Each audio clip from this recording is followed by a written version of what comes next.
Welcome back to my new video.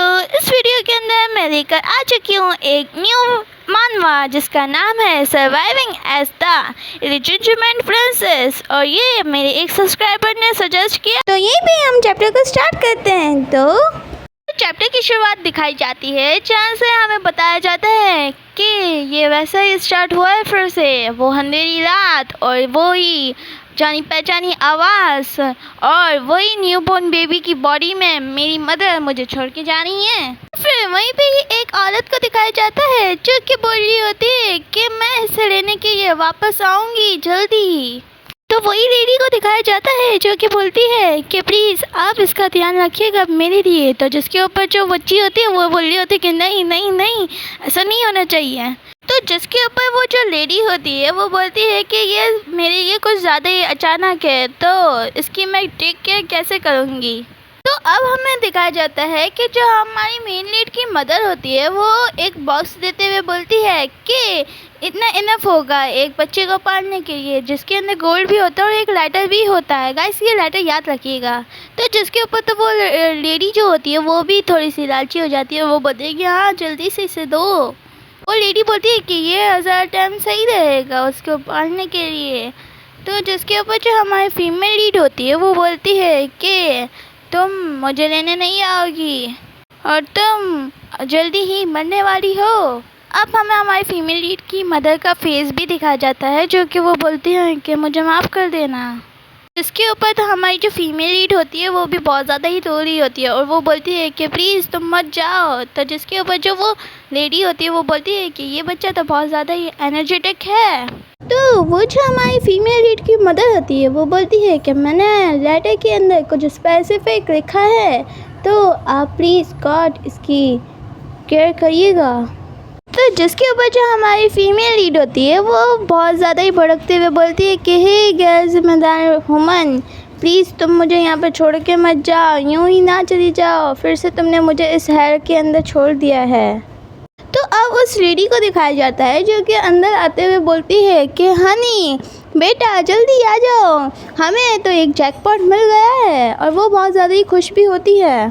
तो जिसके ऊपर अब हमें हमारी फीमेल लीड को दिखाया जाता है जो कि बहुत ज़्यादा क्यूट लग रही होती है रोते हुए, और फिर वो होती है कि ये क्या हो रहा है मेरी लाइफ फिर से, और वो थोड़ी बहुत गालियाँ भी देती है और फिर वो बोलती है कि ये फिर से स्टार्ट हो गया। और फिर किसी की आवाज़ आती है कि तुम ग्रैनी हेयर्स वाली लड़की मेरी बात सुनो। फिर एक लड़का होता है वो बोलता है कि तुम सिर्फ यही कर सकती हो। तो हमारी जो फीमेल कैरेक्टर होती है वो थोड़ी बड़ी भी हो चुकी होती है और वो काम कर रही होती है, और हमें अब दिखाया जाता है जो कि बहुत ज़्यादा ही क्यूट लग रही होती है। तो जिसके ऊपर जो हमारी फीमेल कैरेक्टर होती है वो बोलती है कि मेरा नाम एनास्टेसिया है, ना कि ग्रैनी हेड, और अगर देखूं तो मैं पूरे दिन यही काम करती हूँ, और ये बात कि मैं 4 साल की हूँ लेकिन मेरी जो मेंटल है एज है वो बहुत ज़्यादा ही है, और मैं 9 दफ़ा ही रिकार्नेट हुई हूँ एक ही बॉडी के अंदर। और फिर हमारी जो एनास्टेसिया होती है वो बताती है कि मैं करंटली 10वीं ज़िंदगी के अंदर हूँ मेरी, और ये जो लड़का है इसका नाम है एंडी और ये हाउस होल्ड का बेटा है। और फिर वही लड़के को दिखाया जाता है जो कि बोलता है कि तुम्हें शुक्रगुजार होना चाहिए कि तुम्हें इतना एक्सपेंसिव सा फूड मिल रहा है और तुम उसके लिए पे भी नहीं कर रही हो यहाँ पर रहने के लिए और खाने के लिए।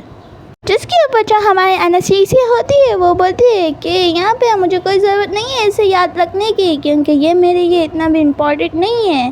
तो जिसके ऊपर वो जो एंडी होता है वो बोलता है कि तुम क्या मुझे इग्नोर कर रही हो। तो जिसके ऊपर जो वो एंडी होता है वो हमारे एनास्टेसिया के ऊपर पानी की बकेट को फेंकते हुए बोलता है कि तुम पेस्ट रैक ऑर्फन। तो जिसके ऊपर जो हमारी एनास्टेसिया होती है वो भी डॉज कर लेती है, तो उसका तो पोपट ही हो जाता है। तो जिसके ऊपर जो हमारी एनास्टेसिया होती है वो बोलती है कि ये मेरे साथ 6ठी दफ़ा हो चुका है। और फिर वो जो लड़का होता है एंडी वो बोलता है थोड़ी सी गालियाँ देते हुए बोलता है कि तुम डॉगी बिट। तो जो एंडी होता है वो बोलता है कि यहाँ पे शुरुआत से कुछ सी ऐसी चीज़ें थी जो बहुत अजीब थी, तुम एक विची हो। तो जो एंडी होता है वो आगे कंटिन्यू करते हुए बोलता है कि तुम्हारी जो मदर थी वो भी एक विची थी और उन्होंने अपनी आउल चाइल्ड को ही अपेंडन कर दिया था, आखिरकार उनका खून तुम्हारे अंदर भी है। तो जिसके ऊपर जो हमारी फीमेल लीड होती है वो गुस्सा होते हुए बोलती है कि तुमने क्या कहा। एंडी जो होता है वो आगे कंटिन्यू करते हुए बोलता है कि क्या तुम्हें हर्ट हुआ कि मैंने तुम्हारी मदर के बारे में कहा? क्या तुम अभी भी सोचती हो कि वो वापस आएंगी तुम्हारे लिए? जिसके ऊपर जो हमारी एनेस्थीसिया होती है वो बोलती है कि इवन कि मुझे इस घर के अंदर अब्यूज़ किया जाता है, लेकिन जो इस घर के लोग हैं वो मेरे लिए स्टैंड भी लेते हैं। जिसके ऊपर जो वो आंटी होती है वो बोलती है कि अगर तुमने और उसके साथ मिसबिहेव किया तो मैं तुम्हें घर से बाहर निकाल दूँगी। तो जिसके ऊपर तो जो एंडी होता है वो हमारी छोटी बच्ची की तरफ देखते हुए बोलता है कि क्या तुम्हें वाकई में लगता है कि तुम जैसी एक गंदी बच्ची जिसके बाल भी ग्रैनी जैसे है तुम्हें कोई पसंद करेगा लेना? जो हमारी एनेस्थीसिया होती है वो बोलती है कि ये पहले ये ज़ाहिर होता था हर दिन, लेकिन जो एंडी है उसकी स्टेज बहुत ज़्यादा ही बदतर है। और फिर वो आगे कंटिन्यू करते हुए बोलती है कि तुम्हारी क्लमसी बॉडी और तुम एक नाइट कहलाने के और नाइट जैसे दिखोगे भी नहीं, क्योंकि तुम्हारी छोटी हाइट और तुम्हारे पास एक भी मसल नहीं है, और उसके अलावा अगर देखा जाए तो तुम्हारा सिर्फ एक बड़ा सा सर है। तो जिसके ऊपर जो एंडी होता है उसे गुस्सा आ जाता है और फिर वो बोलता है कि मैं तो इस बच्चे के साथ अच्छा रहने का सोच रहा था, लेकिन ये बच्चा खुद ही। तो जिसके ऊपर जो वो आंटी होती है वो बोलती है कि एंडी, तो जिसके ऊपर जो आंटी होती है वो बोलती है कि इसे पकड़ो और तुम बाहर जाओ, मुझे लगता है कि मैंने किसी कैरेज की आवाज़ सुनी है। तो जिसके ऊपर जो एंडी होता है वो बोलता है कि क्या कैरेज? और फिर वो बोलता है कि मुझे लगता है ये यहाँ पर सिर्फ एक राइड की ये आई होगी, क्योंकि ऐसी जगह पे कोई कैसे ही आ सकता है। तो फिर जो एंडी होता है वो बोलता है कि हाँ, लेकिन ये वाकई में एक कैरेज है। तो जिसके ऊपर जो एंडी होता है वो बोलता है कि इस कैरेज के ऊपर जो फ्लैग लगा हुआ है मुझे लगता है कि ये नाइट्स का है। तो शायद से जो मैंने लास्ट मंथ एग्ज़ाम दिया था उसको ही बताने के ये लोग यहाँ पर आए होंगे, और वो दोनों ही बहुत ज़्यादा ही खुश हो रहे होते हैं। तो जिसके ऊपर वो जो आंटी होती है वो बोलती है कि क्या तुम सच बोल रहे हो? वो नाइट्स यहाँ पर तुम्हें बताने के लिए आया है तुम्हारे टेस्ट के बारे में? तो जिसके ऊपर जो एंडी होता है वो बोलता है कि हाँ मॉम, आप बिल्कुल सही कह रही हैं, और अब हमारा सर्वाइविंग के डेज़ ख़त्म हुए और अब हमारी हैप्पीनेस के डेज़ शुरू हो गए, और वो दोनों बहुत ज़्यादा खुश होते हैं। तो जिसके ऊपर जो हमारी प्रिंसेस होती है वो बोलती है कि मुझे पता है पहले से ही कि अभी क्या होने वाला है। जिसके ऊपर हमें एनेस्थीसिया की वॉइस दिखाई जाती है जो कि बोलती है कि ये वक्त मेरी ज़िंदगी का ख़ास तौर से दिखाया गया है।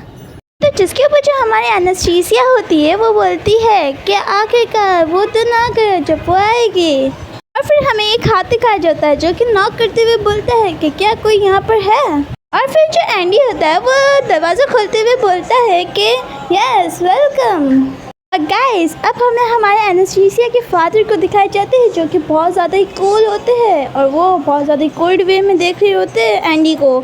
तो जिसके ऊपर तो जो एंडी होता है वो भी डर जाता है और वो थोड़ा सा सहम जाता है। और फिर जो एनेस्थीसिया के फादर होते हैं वो बोलते हैं कि क्या ये विंडमिल रेसिडेंट ही है। तो जिसके ऊपर जो एंडी होता है वो बोलता है कि हाँ आप ठीक है, और मैं एंडी विंडमिल हूँ। तो जिसके ऊपर जो हमारे एनेस्थीसिया के फादर होते हैं वो बोलते हैं कि प्रिंसेस कहाँ पर है। तो ये बोलते हैं कि क्या प्रिंसेस? जिसके ऊपर जो हमारे एनेस्थीसिया के फादर होते हैं वो कुछ देखकर रुक जाते हैं। तो सामने की तरफ देखा जाता है जो कि एनेस्थीसिया खड़ी हुई होती है और वो अपने कपड़ों को क्लेंच कर रही होती है। फिर जो हमारी एनेस्थीसिया होती है वो बोलती है कि मैं उम्मीद करती हूँ कि मैं उनके दिल में हूँ, और मुझे लगता है कि वो मुझे देखकर अफसोस कर रहे होंगे इन हालात में। और फिर वो बैठते हुए बोलते हैं कि सुनो तुम। और फिर जो एनेस्थीसिया होती है वो बोलती है कि मैं उसके दिल को हर्ट होते हुए देख पा रही हूँ, मैं इसे फील कर पा रही हूँ। और फिर हमारी एनेस्थीसिया बताती है कि विलिटस कैसल के हेड नाइट है और इनका नाम है पायान परसली है। जिसके ऊपर जो एनेस्थीसिया के फादर होते हैं वो बोलते हैं कि चलो प्रिंसेस एनेस्थीसिया अब हम चलते हैं। जिसके ऊपर जो एनेस्थीसिया होती है वो बताती है कि ये एक होली नाइट है और इन्होंने बहुत ज़्यादा ही बीस्ट को ख़त्म किया है, और इन्होंने ही है ना 3 साल की वॉर को एंड किया है और हीरो बन चुके हैं। तो गाइस यहीं पे हमारी वीडियो ख़त्म होती है। अगर आपको ये वीडियो अच्छी लगी हो तो प्लीज़ चैनल को सब्सक्राइब कर दीजिएगा और वीडियो को लाइक कर दीजिएगा, और कमेंट्स में बताइएगा कि आपको इसका नेक्स्ट पार्ट चाहिए तो आप कमेंट मुझे कर दीजिएगा, तो मैं इसका नेक्स्ट पार्ट भी ला दूँगी। So, bye-bye!